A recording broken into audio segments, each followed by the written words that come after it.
तो दोस्तों आज हम फिर से आपके लिए लेकर आए हैं देश दुनिया की तमाम ताजा बड़ी खबरें। सबसे पहली बड़ी खबर में आपको बताएंगे कि पाकिस्तानी महिला सीमा हैदर ने एटीएस के सामने उगले कई राज।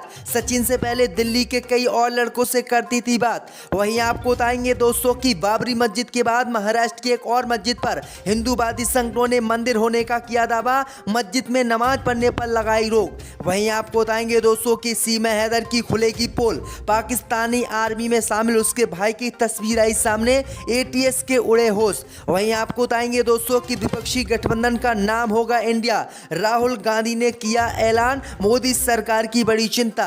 वहीं आपको बताएंगे दोस्तों कि अपनी ही कहानी में फंस गई पाकिस्तानी महिला सीमा हैदर, पाकिस्तानी हसीना को सचिन के साथ फिर उठा ले गई यूपी एटीएस, कर रही है पूछताछ। वहीं आपको बताएंगे दोस्तों कि राहुल के विमान की भोपाल में हुई इमरजेंसी लैंडिंग, बेंगलुरु से लौट रहे थे दिल्ली। वहीं आपको बताएंगे दोस्तों कि एसडीएम ज्योति मौर्य ने रील्स, मीम और अश्लील गाने उन पर बनाने वाले सभी लोगों पर दर्ज कराएंगे एफआईआर, किया ऐलान। तो दोस्तों सभी खबरों को आपको एक एक कर बताने वाले हैं। वीडियो को लाइक कर चैनल को सब्सक्राइब कर दें। इसी बीच पर तो दोस्तों अगली खबर की ओर तो सीमा हैदर ने एटीएस के सामने उगले कई राज। सचिन से पहले दिल्ली के कई लड़कों से करती थी बातचीत। जय दोस्तों आपको बता दें कि पाकिस्तानी महिला सीमा हैदर और उसके प्रेमी सचिन से यूपी एटीएस पूछताछ कर रही है। सोमवार को भी सीमा सचिन और सचिन के पिता से 8 घंटों तक यूपी एटीएस ने पूछताछ की। पूछताछ के दौरान सीमा हैदर ने कई चौंकाने वाले खुलासे किए हैं, जिससे उसकी मुश्किलें बढ़ गई हैं। जानकारी के मुताबिक सचिन पहला हिंदुस्तानी युवक नहीं है जिससे पबजी के जरिए मिली। इससे पहले ही वह भारत के कुछ युवकों के संपर्क में थी। जिन लोगों से सीमा ने संपर्क किया था वो ज्यादातर दिल्ली एनसीआर के हैं। फिलहाल यूपी एटीएस सीमा और सचिन से अलग अलग पूछताछ कर रही है। सूत्रों से मिली जानकारी के मुताबिक सीमा हैदर से सोमवार को एटीएस ने अंग्रेजी के कुछ लाइन पढ़वाई थी, जिससे सीमा ने न सिर्फ अच्छे से पढ़ा बल्कि उसका पढ़ने का तरीका भी अच्छा था, जिसे देखकर यूपी एटीएस की टीम भी भौचक्का रह गई। अब उसे पूरा शक है कि ये पाकिस्तान की जासूस है। जल्दी इसे गिरफ्तार करके पाकिस्तान वापस भेजा जाएगा और सचिन के परिवार वालों को सजा होगी। तो ये बड़ी अपडेट आ रही दोस्तों। इसी बीच पर तो दोस्तों अगली खबर की ओर तो उत्तर प्रदेश में बाबरी मस्जिद के बाद महाराष्ट्र की एक और मस्जिद पर नमाज पढ़ने पर हिंदूवादी संगठनों ने लगाई रोक, सुप्रीम कोर्ट पहुंचा मामला। जय दोस्तों आपको बता दें कि बाबरी मस्जिद के बाद महाराष्ट्र की एक और मस्जिद पर नमाज पढ़ने पर हिंदूवादी संगठनों ने रोक लगा दी है। हिंदूवादी संगठनों ने इस मस्जिद को मंदिर बताया है। दरअसल आपको बता दें कि मस्जिद महाराष्ट्र के जलगांव की है। जलगांव की इस मस्जिद में नमाज अदा करने पर हिंदूवादी संगठनों ने रोक लगा दी है। जलगांव जिला प्रशासन ने मस्जिद का विरोध करने वाले हिंदूवादी संगठनों की बात सुनी और बात सुनकर यह कार्रवाई की है। दरअसल आपको बता दें कि हिंदूवादी संगठनों ने इस मस्जिद के मंदिर होने का दावा किया है। हिंदूवादी संगठनों ने कहा है कि जो मस्जिद है वो मंदिर है और मुसलमानों ने जबरदस्ती अतिक्रमण करके इसको मस्जिद बना रखा है। वहीं आपको बता दें कि इस मस्जिद में लगभग 1865 से नमाज पढ़ी जा रही है और अब हिंदूवादी संगठनों ने इस पर दावा किया है और प्रशासन ने मस्जिद में नमाज पढ़ने पर रोक लगा दी है। वहीं आपको बता दें कि इस मामले को लेकर अब मुसलमान सुप्रीम कोर्ट पहुंच गए हैं। सुप्रीम कोर्ट में इस मस्जिद को लेकर सुनवाई होगी। इसी बीच पर तो दोस्तों अगली खबर की ओर तो सीमा हैदर की खुलेगी पोल, पाकिस्तानी आर्मी में शामिल उसके भाई की तस्वीर आई सामने। जब दोस्तों आपको बता दें कि भारतीय युवक सचिन से प्यार का ड्रामा करके सरहद पार पाकिस्तान से हिंदुस्तान आई सीमा हैदर की मुश्किलें बढ़ती जा रही है। यूपी एटीएस ने उससे लगातार दूसरे दिन पूछताछ की और आज फिर से उससे पूछताछ की जाएगी। इस बीच पता चला है कि सीमा हैदर का भाई और चाचा पाकिस्तानी आर्मी में है। अब सीमा हैदर के पहले पाकिस्तानी पति गुलाम हैदर ने दावा किया है कि सीमा का भाई पाकिस्तानी आर्मी में है। गुलाम हैदर के मुताबिक सीमा का भाई कराची में पोस्टेड था। उसका नाम आसिफ है और फिलहाल आसिफ ने नौकरी छोड़ दी है। वहीं गुलाम हैदर ने यह बताया है कि सीमा का चाचा गुलाम अकबर इस्लामाबाद में है और आर्मी में किसी बड़े पद पर तैनात है। सीमा के पहले पति ने दावा किया है कि वो आसिफ से मिल भी चुका है और दोनों के बीच बातचीत भी होती रहती है। वहीं आपको बता दें कि एटीएस के सामने सीमा हैदर ने इन बातों को कबूला है। तो ये बड़ी अपडेट आ रही दोस्तों। इसी बीच पर तो दोस्तों अगली खबर की ओर तो विपक्षी गठबंधन का नाम होगा इंडिया, मोदी सरकार की बड़ी चिंता। जब दोस्तों आपको बता दें कि 2024 के लोकसभा चुनाव को लेकर विपक्षी गठबंधन का नाम आज तय हो गया है। दरअसल आपको बता दें कि 26 विपक्षी पार्टियों ने बेंगलुरु में एक बैठक की थी और उसी बैठक में विपक्षी गठबंधन का नाम इंडिया रखा गया है। दरअसल आपको बता दें कि इंडिया नाम का पूरा मतलब राहुल गांधी ने बताया है।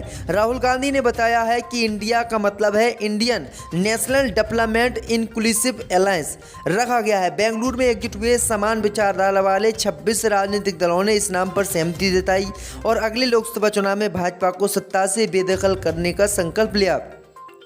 बैठक के बाद कांग्रेस के लोकसभा सांसद मणिकंठ टैगोर ने ट्विटर पर एक ट्वीट किया जिसमें उन्होंने लिखा है कि इंडिया जीतेगा और बीजेपी हारेगी। दरअसल आपको बता दें कि राहुल गांधी को इसका मुख्य उम्मीदवार बनाया जाएगा। इसी बीच पर तो दोस्तों अगली खबर की ओर तो अपनी ही कहानी में फंस गई सीमा हैदर। पाकिस्तानी हसीना को सचिन के साथ फिर उठा ले गई यूपी एटीएस। दोस्तों आपको बता दें कि पाकिस्तान से 4 बच्चों के साथ भारत आई सीमा हैदर पर अभी सवाल खत्म नहीं हुए हैं। यूपी एटीएस एक बार फिर सीमा और सचिन को पूछताछ के लिए उठाकर घर से ले गई है। इससे पहले सोमवार को भी दोनों से करीब 8 घंटे तक पूछताछ की गई थी। कई सवालों के जवाब पूछने के बाद एटीएस ने उन्हें देर रात घर जाने दिया था। सचिन के पिता नेत्रपाल को भी थाने बुलाया गया था और कुछ सवाल करने के बाद उन्हें भी वापस भेज दिया गया था। वहीं आपको बता दें कि अब खबर सामने निकल कर आई दोस्तों कि आज पूछताछ के दौरान सीमा हैदर को यूपी एटीएस हिरासत में ले लेगी, उसे गिरफ्तार कर लेगी और सचिन सहित उसके पिता को भी गिरफ्तार किया जा सकता है, क्योंकि अब लगातार यूपी एटीएस का शक उसके जासूस होने पर गहराता जा रहा है। क्योंकि एटीएस ने जब पाकिस्तानी महिला से इंग्लिश पढ़वाई तो वो इंग्लिश फटाफट पढ़ने लगी। इसी बीच पर तो दोस्तों अगली खबर की ओर तो उच्चतम न्यायालय ने गौवंश के वध पर प्रतिबंध लगाने से किया इनकार। दोस्तों आपको बता दें कि दिल्ली उच्चतम न्यायालय ने गाय का वध करने पर पाबंदी लगाने के निर्देश जारी करने से इनकार कर दिया है और कहा है कि सक्षम विधायिका इस पर निर्णय ले। उच्चतम न्यायालय ने कहा है कि अदालत उन्हें कोई विशेष कानून बनाने के लिए मजबूर नहीं कर सकती।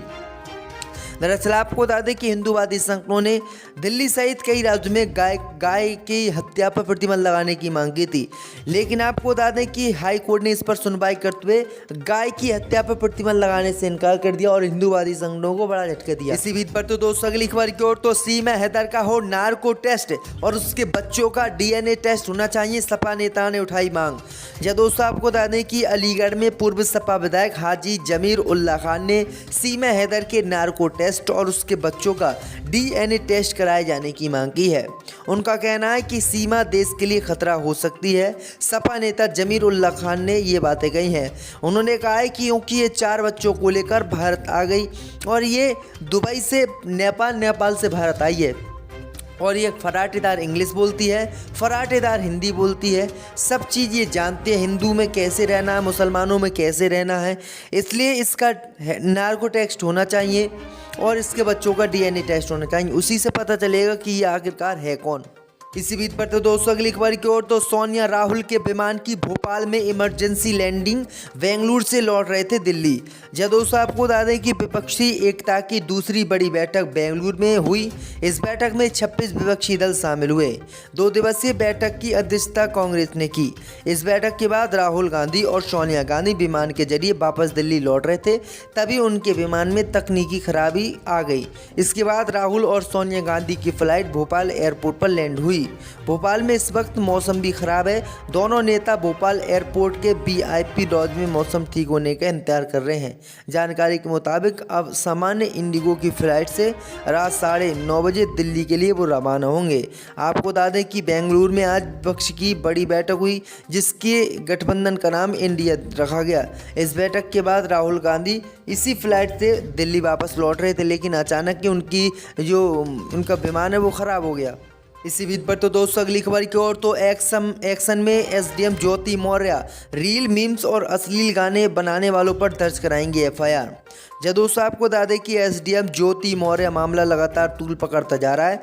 पति पत्नी और बहू की लड़ाई अब कोर्ट तक जा पहुंची है।